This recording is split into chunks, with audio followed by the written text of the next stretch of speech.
San Diego. This is Madagascar. And this. And this. And these. In fact, all of these are Madagascar.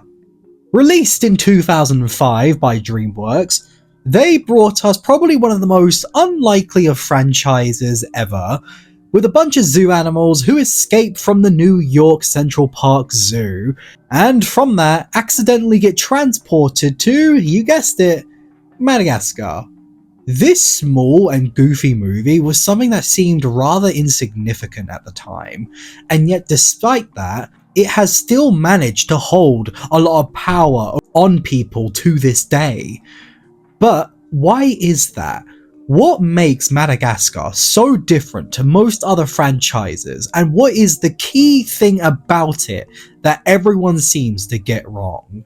Hey guys, it's the Pink King here. The early 2000s was probably one of the strangest times for 3D animation, with a lot of weird movies like Open Season or Monster House, movies that, while definitely having a following, were quickly forgotten past their release dates by the people. And yet Madagascar has managed to hang around in people's minds despite being lumped in with these crowds of forgettable early 2000s CGI movies. Why is that? What about Madagascar was so special? Well, it's my belief the Madagascar trilogy has honestly been misjudged for the longest time. This has been something I thought about for a while, but it wasn't until I saw this tweet in particular when I realized I might be onto something here. Because this single tweet managed to go viral, from people going back and remembering a lot more about these movies than they initially thought. And that's all probably due to the era these movies were released in. As I said, they were released in a time where animation wasn't really seen as that high of an art anymore. It was impressive in some areas, but the general feeling amongst most audiences at the time was that animation was mainly dumb kiddie stuff, and there were only a few genuine masterpieces worthy of adult attention. I can speak from first hand with this, as I've got a lot of experience with this because I practically lived through most of this era. And most of these movies that were seen as lesser were ones that had talking animals, or a catchy pop song, or pop culture references, which is something that practically is the foundation of what Madagascar is. And so I've always felt for the longest time that this trilogy was often overlooked for some of the more serious movies like Shrek or Kung Fu Panda, and just written off as stupid wastes of time.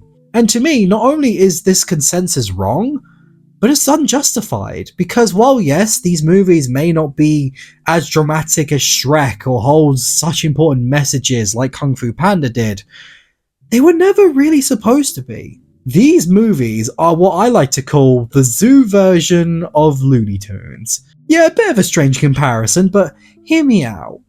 What is the point of Looney Tunes? To make you laugh. They're silly, dumb, heck, loony, but they never required you to turn your brain off to enjoy them. And to me, that also applies here. Stuff like most Illumination movies, they're so painfully average and stupid that you pretty much have to turn off your brain to find any sense of enjoyment from them, because they're just so boring and uninspired. But with stuff like the Looney Tunes, a lot of the comedy works because of the detail put into it, whether it be certain slapstick moments or certain blink and you'll miss it key frames. They were silly, yes, but also interesting, and honestly, that also applies to the Madagascar movies. There's a lot of dumb jokes here and there, but most of the comedy in these movies is physical gags and well-timed humor. I'm serious, go back to any one of these movies, and I guarantee you will probably find something you didn't notice as a kid and will die of laughter at it. One of my particular favorite zingers is this. Yeah, that's right, a zebra. Right in front of me. Can I shoot it? Again, it's something so subtle that you almost miss it at first, but it's those little details that work absolute wonders. And in fact, these movies only seemed to get better as they went along, with 2 being my personal favourite, with the right blend of comedy and character growth. And while 3 is not as funny as 2, it's still jam-packed with a lot of memorable characters, moments, and jokes. It's honestly kind of a shame that nobody seems to give these movies a fair shake, because they're honestly so well made in their comedy and their styles. In fact, these movies are so memorable because of their comedy, and these movies are arguably proof that you don't need to go too complex with characters in order to have them be memorable. Really think about it. These characters are not the most fleshed out in the world, but you know everything about them. Alex is the prideful one, Marty is the fun one, Melman is the clean freak, and Gloria is the strong one. They're nowhere near as complicated as some of DreamWorks' other characters, like Megamind, for example, but you still remember them, and that's thanks to how brilliantly they were handled comedically. We live in a time now of immense diversity with animation. Anything and everything is practically being made now, with a lot more seriousness being added to it, and while that's awesome to see, I really do enjoy that we're finally being more experimental with animation and giving it a lot more to do. I can't help but feel we're losing a little bit of that brilliant goofiness that made animation so popular to begin with.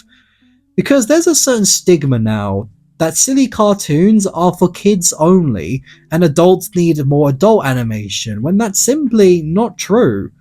Like the most recent Looney Tunes movie as an example, The Day the Earth Blew Up. That film was apparently very good and proper loony, and yet wasn't even given a release worldwide. Like, I live in the UK, and I really did try, because I wanted to see this movie so much, but no theatre at all here was playing it. Not to mention the blatant lack of care put into the marketing and promotion of this movie.